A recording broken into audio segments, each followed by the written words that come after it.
Welcome to the podcast. Today I want to tell you a story about a lawnmower. Now stay with me on this one. It's a tale of frustration, a wasted budget, a whole lot of wasted time. But it's also a powerful lesson about the one thing that gets in the way of so many of our goals, not just our lawns, but in our finances. We're talking about ego. It's the thing that makes us think we can do it all ourselves, that we know better than a budget, and that we don't need to ask for help. And just like me trying to fix a mower that just needed its deck raised, our ego can leave us frustrated and broke, trying to fix a problem that has a simple solution right in front of us. So today, we're going to dig into how a little humility can save you a lot of time, money, and stress. We'll explore what it looks like to trade in your ego for a financially peaceful life. You won't want to miss this. Let's dive in.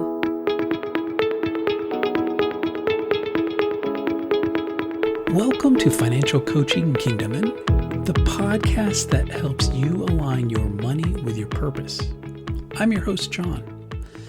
We've all felt the weight of financial stress, the sleepless nights, the silent disagreements with our spouse, the feeling that we're just not in control. But what if there's a better way? What if managing your money was less about math and more about peace of mind? On this podcast, we'll explore a different kind of financial freedom.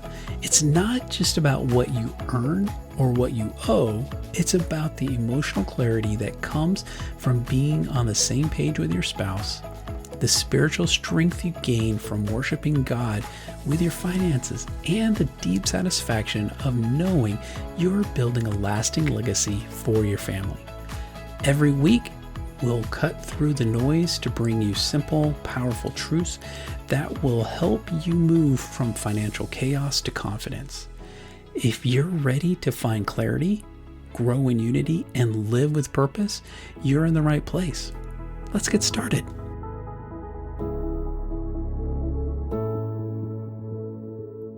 A year ago, my trusted push mower died. To maintain a nice lawn, I needed a new one. I wanted a self-propelled model to help me get my steps in, but the price at the stores were shocking. After seeing what a new mower would eat in my entire lawn budget for the season, I turned to Facebook Marketplace. The mowers online were half the price of the new one. I messaged a few sellers, found one that looked promising, and arranged a meeting. I grabbed the cash, started my 30-minute drive. 20 minutes in, the seller texted to cancel, and my wife noticed that the ad was gone. Frustrated, I moved to the next option on the list and drove 40 minutes into the other direction. I met a couple of men at a storage unit. The mower ran, but looked heavily used. A voice in my head said to walk away. But after all the driving and the frustration, I just wanted to get it done. I bought the mower, not happy with my purchase, but I needed to get the lawn cut. Once I got home, I immediately knew I had made a mistake. The mower struggled to get through the grass.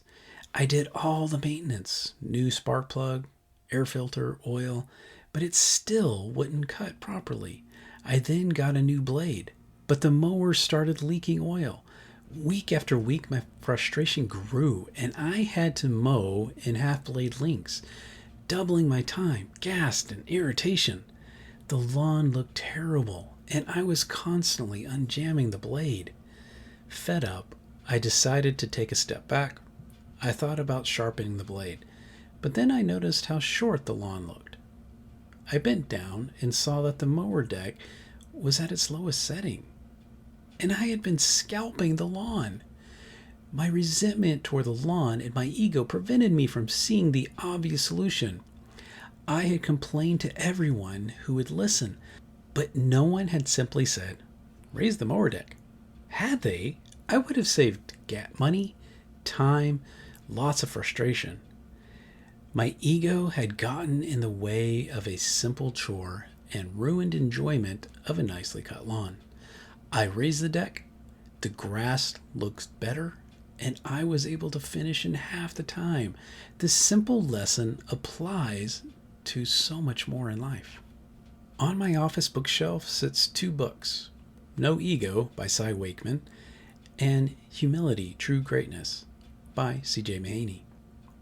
They serve as constant reminders that I'm a work in progress and that ego is a true obstacle. While they aren't financial books, the truth they hold are invaluable for anyone who wants to take control of their financial life. A short book review of No Ego. In the world of the financial coaching, we often focus on numbers, budgets, investments, and saving rates. But the most significant factor in financial success is often a person's mindset. That's why Cy Wakeman's book, No Ego, How Leaders Can Become Accountable and Ditch the Drama, is a must-read for anyone on a financial journey. While written for a corporate audience, Wakeman's core philosophy is powerful, relevant to personal finance. Ego is the enemy of progress.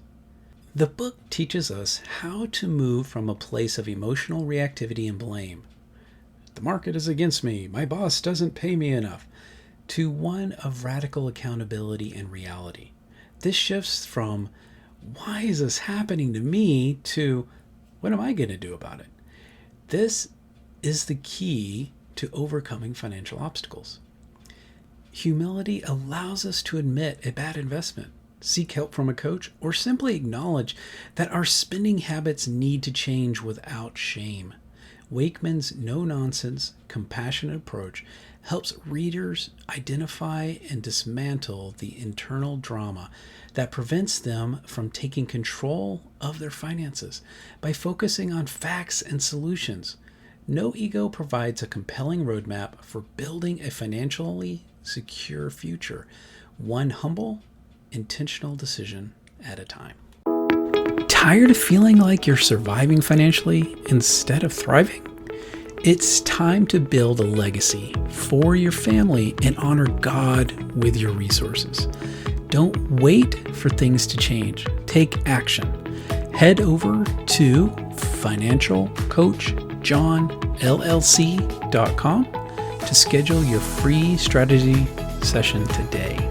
Let's work together to create your financial plan that aligns with your faith and your future.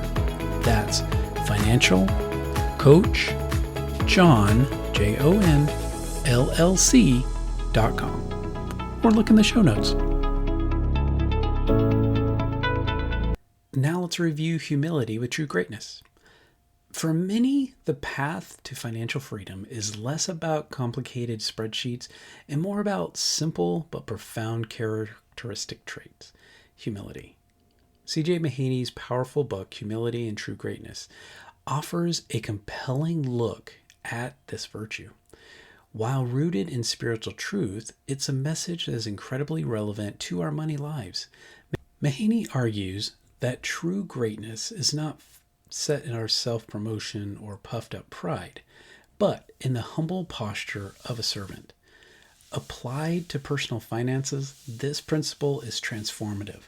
Ego tells us we know better than a budget, that we can outsmart the market, or that we deserve to spend money we don't have.